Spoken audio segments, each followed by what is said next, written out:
In my quest to read more Black literature, I've been especially drawn to books by and about women.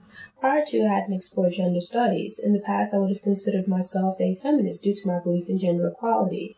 But as I read more about the Black experience, I've come to define myself as being more of a womanist. One of the first authors that I became aware of was Bell Hooks. She was recommended by multiple sources as an author to be read by readers who were interested in Black feminism/womanism. A9 Woman explores the impact of racism and sexism on Black women, not as separate factors, but through the lens of intersectionality.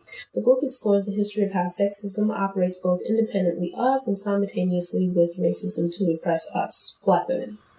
Physical and psychological torture of African women aboard slave ships is a means to break their spirits in preparation for them working in close proximity with white families. This isn't to say that African men didn't experience hardships during the crossing, but rather their experiences differed.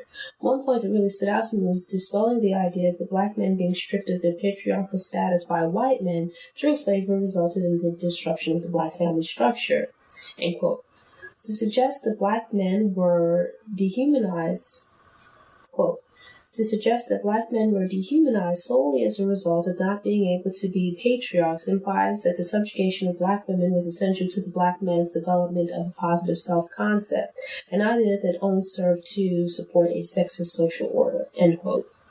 Hooks states that the Black community dissuades Black women from involvement with white men by using the historical exploitation of Black women to promote the idea of all white men being predatory rapists. This is actually just another way for the Black community and society in general to control Black women. She uses this idea to explain some Black women's difficulty relating to white men. I found that rationale to be fairly true and took no issues with it. A good point was made that predatory behavior that causes white men to be shunned is tolerated and in some cases encouraged from Black men, meaning when it comes from Black men. Racism may play a part in white men's predatory behavior towards Black women, but sexism plays a part in predatory behavior from all men, Black men included. Yet she then went on to state that women's awareness of men's ability to rape without impunity is necessary for survival, but it's even more important for women to realize that they can prevent and defend themselves from being raped. I reread this part of the book several times, thinking that I'd misread or was misunderstanding Hook's point. It seems that she was saying that women should be wary of men's ability to rape without consequences, but women shouldn't worry about men being rapists because women can protect themselves from being raped. Try as I might, I can't wrap my mind around the logic of the point she's trying to make, and I've cast it aside as one of the book's weak points. If I read and understood the section correctly, it effectively downplays the history of white men's exploitation of Black women, and then goes on to point out that Black men's predatory behavior is downplayed. The responsibility for preventing rape should always be with the would-be perpetrator of an assault. I agree that predatory behavior is wrong regardless of race or gender, but Black women have a right to decide who they do or don't want to have relationships with and for whatever reason. Hooks argues that white society is threatened by Black men and white women having interracial relationships and marriages because in a patriarchal society, women adopt the status of their husbands.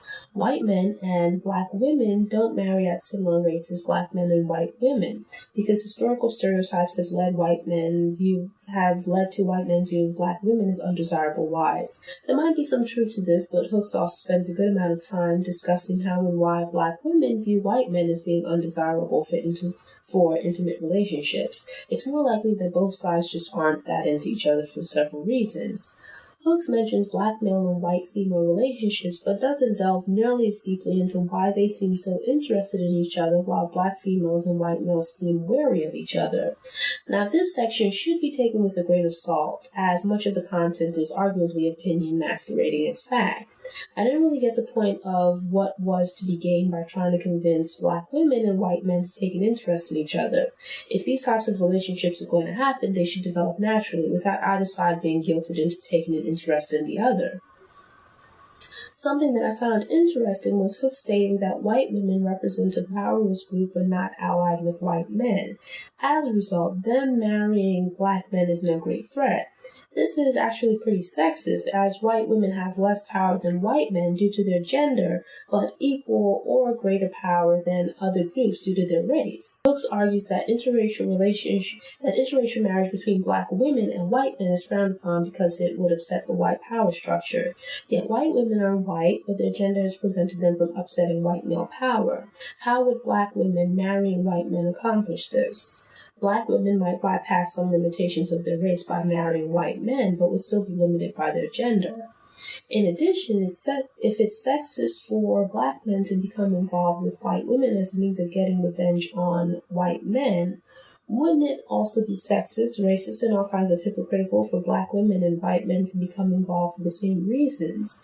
Black women would be getting back at whom by becoming involved with white men? If the reverse is the case of black men exploiting white women, would we then be advocating for black women to exploit? If the reverse is the case of black men exploiting white women, would we then be advocating for black women to exploit themselves? There is inherent sexism in automatically seeing all white women as innocent non-racists, or interracial black man and white woman relationships as revenge against racist white men. It ignores that while white women may be oppressed by their gender, their race also allows them the option to oppress others. Likewise, exploiting white women to punish others is a form of objectification. Both trains of thought are indicative of white women not being viewed as a threat and or available for exploitation because they're women.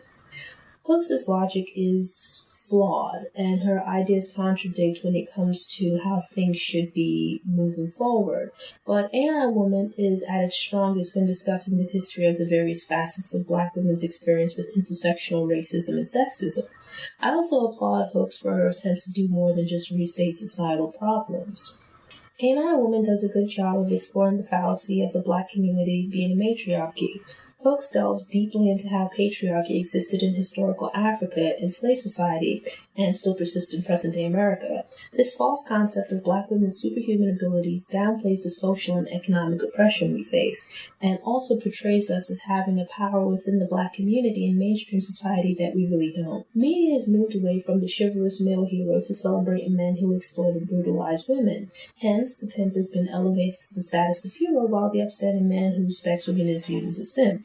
In media, black men are used to represent black people as a whole. It's to the point where black men are used as stand-ins for black women. Black men often portray black women in a mocking manner where they wear fat suits, are loud, and overly aggressive. In addition, single black men and women are shown, but rarely together, and when they are, it's often in an unhealthy, dysfunctional relationship. Ain't I a Woman also discusses sexism within black activism. Many black male leaders fought for racial equality, but not gender equality. Black female activists were often dissuaded from direct involvement in social and political movements, yet those who were active outside the home were still expected to assume primary responsibility for child care and domestic activities. Some black male activists actually allied themselves with white male racists based on sexism. Bell explains that many black men who express anger towards the white male power structure are not actually upset that it exists, but rather that their race prevents them from full participation. There has been a push to rebuild and redefine black society beyond the reaches of white supremacy, yet this new society is largely based on the foundation of white American society's traditional gender values. The image of black power that black male activists took pride in actually played into stereotypes of the black man as primitive, strong, and virile. Rather than redefining black society to achieve equality for all black people, facets of the black power movement promoted the emergence of a black patriarchy. Some black women also support and promote patriarchy.